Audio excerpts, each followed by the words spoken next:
Ruby Maguire of Ruby Maguire Coaching.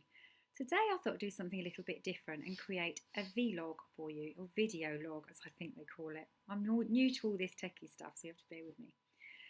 Now, this is really scary for me because it's something I have put off for, I would say, 18 months since I first launched my business, and I'm only just starting to put things together now.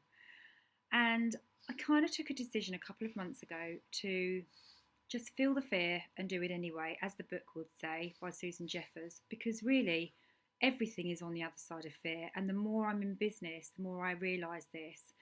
And by pushing through your fear, you're then pushing through those comfort zones and you learn, you develop, you grow, and so many new opportunities open up to you. So this is my fear thing, and this isn't actually what I want to talk to you about today. What I'd like to talk to you about is judgment.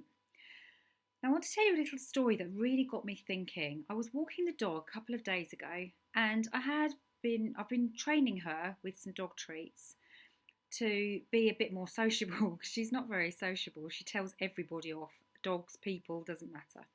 So I've been really trying to train her using a clicker.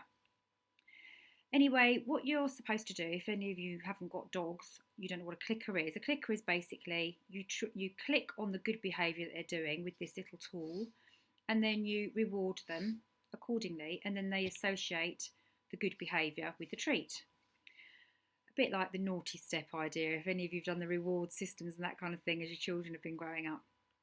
So I was walking along the other day and I had some treats that I'd bought for her, and sometimes I'll buy her really nice treats like liver, special treats that aren't processed, and other times I'll just get processed. It's quicker and I won't think about it. So as I was walking along, I thought, what would people think if they saw me feeding her processed treats? And I really took check of myself in that moment and thought, firstly, one, who's even seeing me walking down the street with the dog? Two, what does it matter what other people think? She's my dog and I'll give her whatever I want to give her.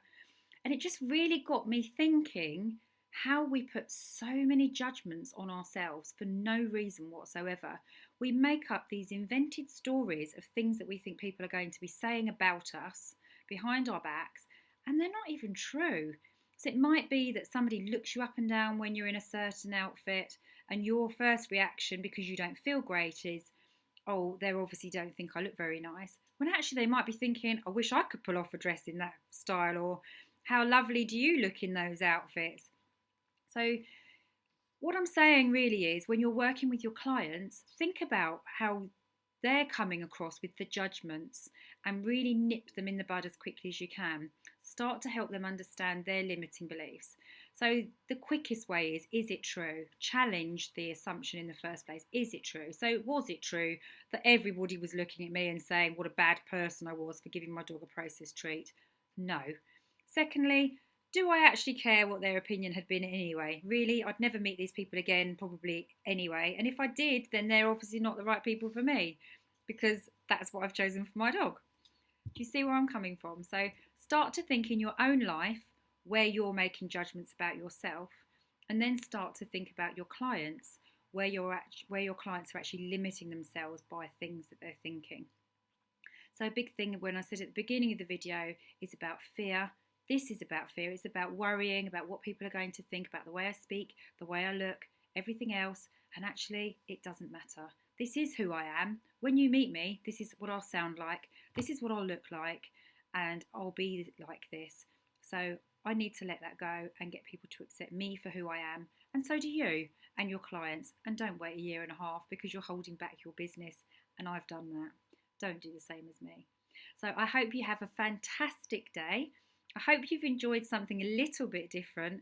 And if you want to challenge me to do another one, then feel free, because it was a challenge by Lynn Pornaro of A3 Business Coaching. Hope I've got the name right there for you, Lynn. She challenged me to do a video in my newsletter. So there you have it. Challenge is definitely a great way to be accountable. Have a great week. Bye.